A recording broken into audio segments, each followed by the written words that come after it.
Hello friends, how are you.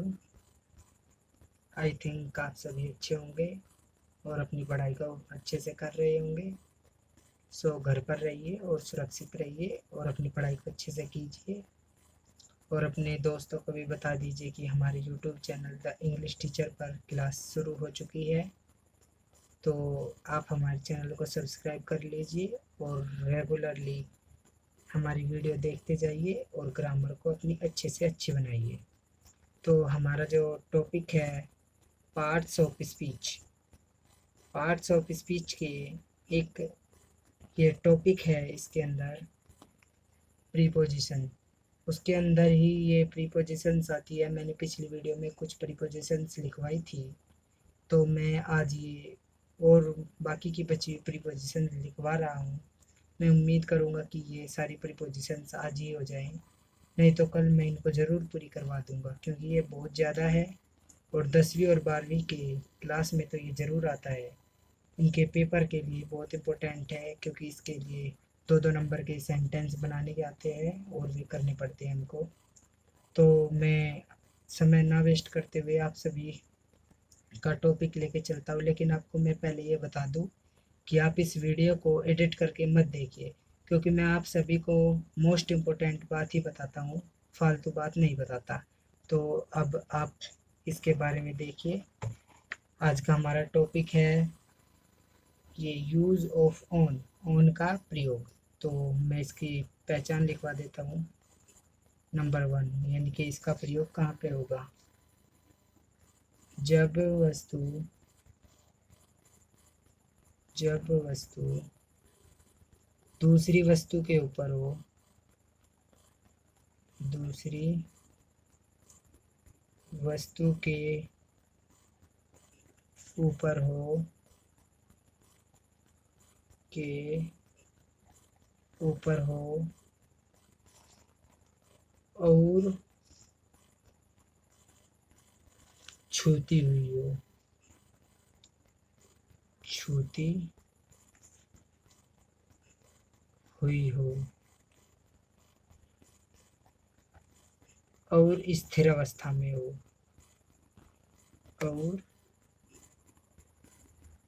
स्थिर अवस्था में हो, तो वहाँ पर मैं हूँ,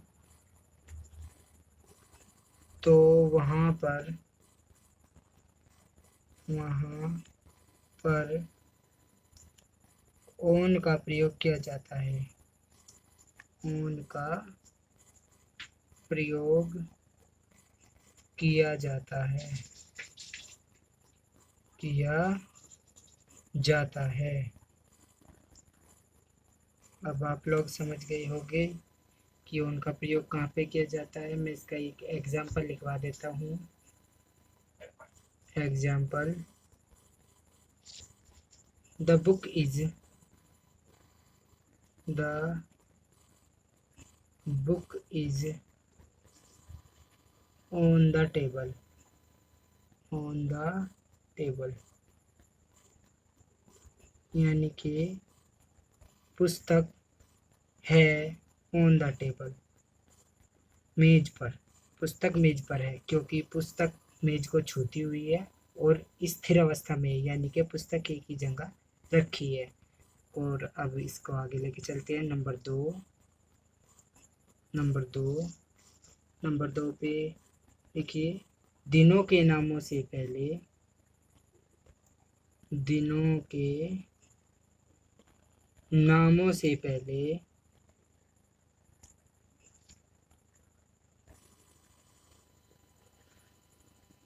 पहले और तारीखों से पहले, और तारीखों से पहले, पहले ऑन का प्रयोग किया जाता है। ऑन का प्रयोग किया जाता है। अब मैं इसका भी एक एग्जाम्पल लिखवा देता हूँ।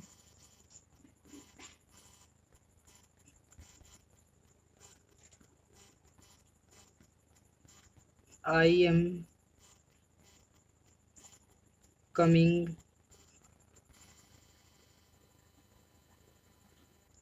On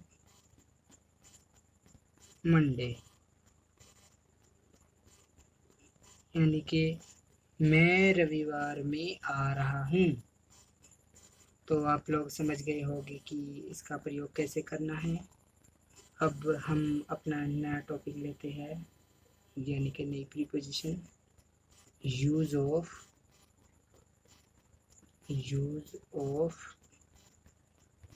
upon.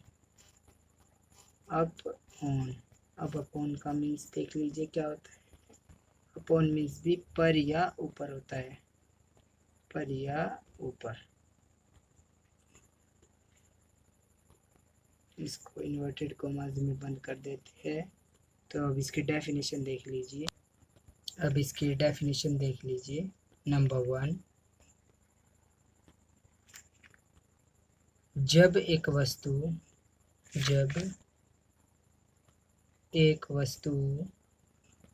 एक चीज वस्तु के ऊपर हो और छूती हुई हो,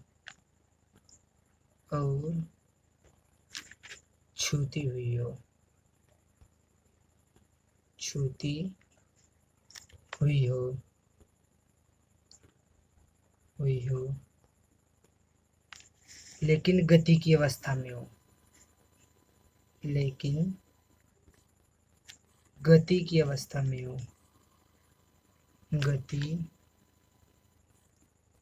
की अवस्था में हो, तो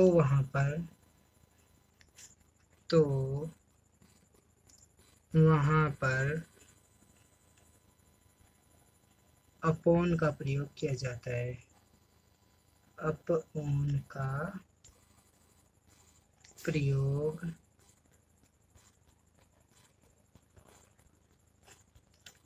किया जाता है।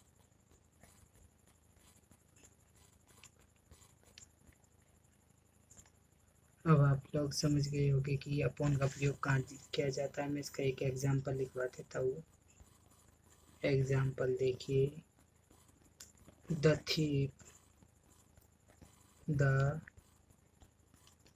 thief climbed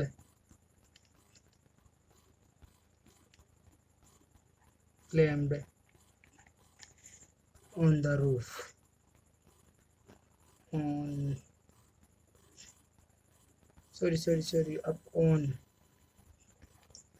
up on the roof,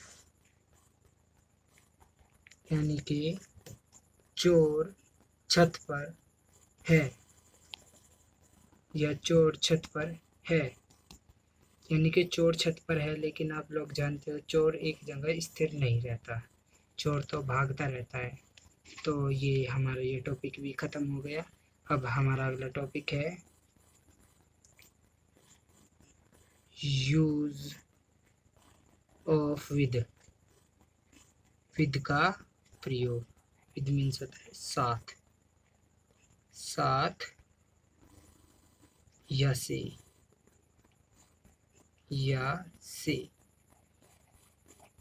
तो देखिए विद का प्रयोग कहाँ पे किया जाता है। नंबर 1, विद का प्रयोग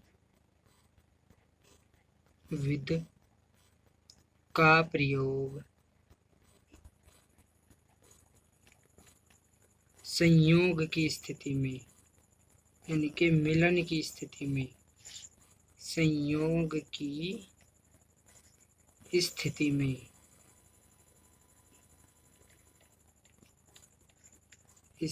में किया जाता है।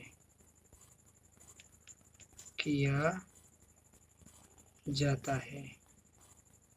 यानी कि जब जो दो चीज़ मिलती है या दो व्यक्ति मिलते हैं तब विद का प्रयोग किया जाता है। इसका एग्जाम्पल लिखवा देता हूँ मैं। इसका एग्जाम्पल देख लीजिए। आई शैल मीट विद यू।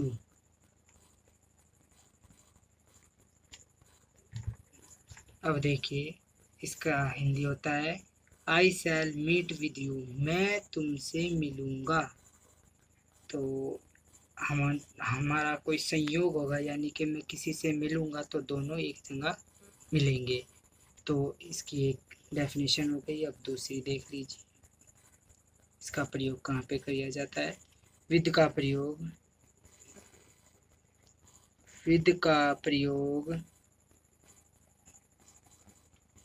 हथियार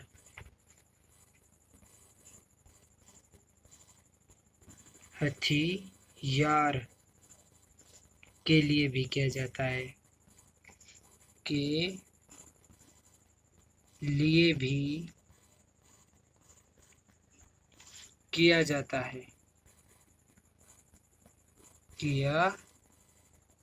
है।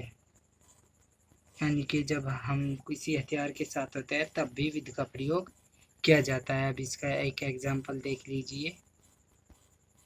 इसका एग्जाम्पल हो जाएगा वी कट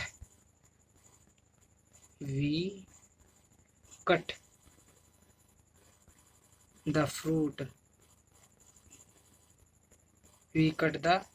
fruits with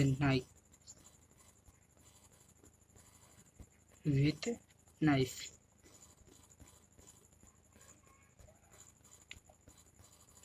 यानी कि हम चाकू से फल काटते हैं। तो ये आपका विद भी कंप्लीट हो गया। अब हम अपना अगला टॉपिक लेके चलते हैं। अब हमारा अगला टॉपिक है use of by. Use of by का प्रयोग। बाय मीन्स होता है से या द्वारा। तो अब देखिए बाय का प्रयोग कहाँ पे किया जाता है, मैं इसकी बारे में बता देता हूँ आपको। बाय का प्रयोग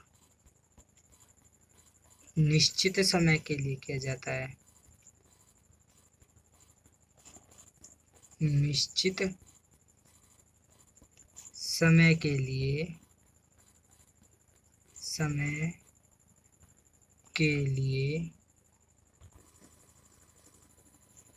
किया जाता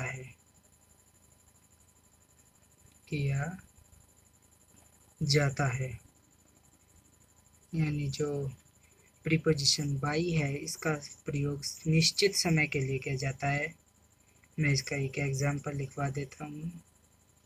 the train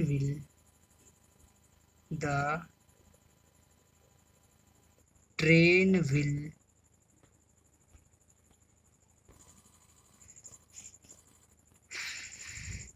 come at the station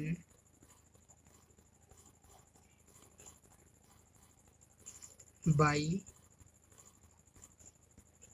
5 PM। यानी कि ट्रेन विल कम, ट्रेन आएगी एट द स्टेशन पर बाय 5 PM, शाम के 5 बजे। PM का मीन्स होता है पास्ट मेरिडियम, ये शाम के समय को शो करता है। और अब अगला नंबर देख लीजिए। नंबर 2 साधन से पूर्व। यानी कि साधन से पहले। पूर्व मीन्स पहले भी हम बाय का प्रयोग करते हैं। बाई का प्रयोग करते हैं, यानी कि किसी साधन के नाम से भी पहले हम बाई का प्रयोग करते हैं। अब इसका भी मैं एग्जाम्पल लिखवा देता हूँ, क्योंकि ये आप सभी के 10वीं के और 12वीं के पेपरों में आता है, तो आप सभी देख लीजिए। एग्जाम्पल में हम लिख देते हैं, you will go to Dehradun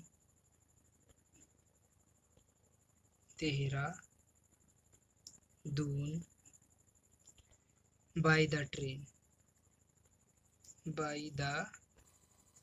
train, यानी कि तुम ट्रेन से देहरादून जाओगे। तो देख लिया आपने कैसे यूज होता है। तो नंबर 3 पे ये इसका लास्ट नंबर है, बाई का प्रयोग,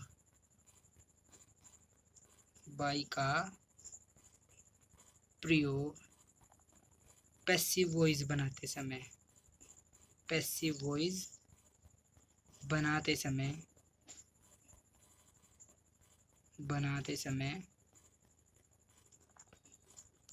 ऑब्जेक्ट, यानी कि जो पैसिव वॉइस का ऑब्जेक्ट होता है उससे पहले किया जाता है। अब भी मैं आगे पढ़ाऊंगा कि पैसिव वॉइस और एक्टिव वॉइस क्या होते हैं। तो उसमें जो ऑब्जेक्ट होगा उससे पहले बाई का प्रयोग किया जाता है। अब मैं इसका भी एक एग्जांपल लिखवा देता हूँ। एग्जांपल जैसे आई रीड द बुक, ये एक्टिव वॉइस का होता है। एक्टिव वॉइस में लिख देता हूँ एक्टिव वॉइस।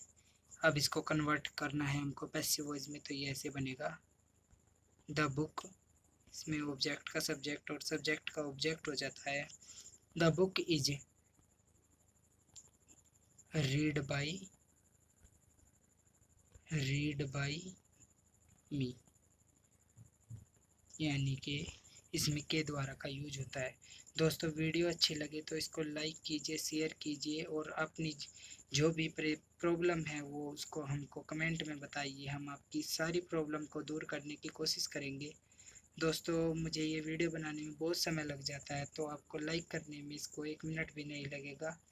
और दोस्तों इस वीडियो को एडिट करके मत देखिए, क्योंकि मैं इसमें सभी महत्वपूर्ण ही बात बताता हूँ। सो दोस्तों आज मैं आपसे विदा लेता हूँ। Okay bye.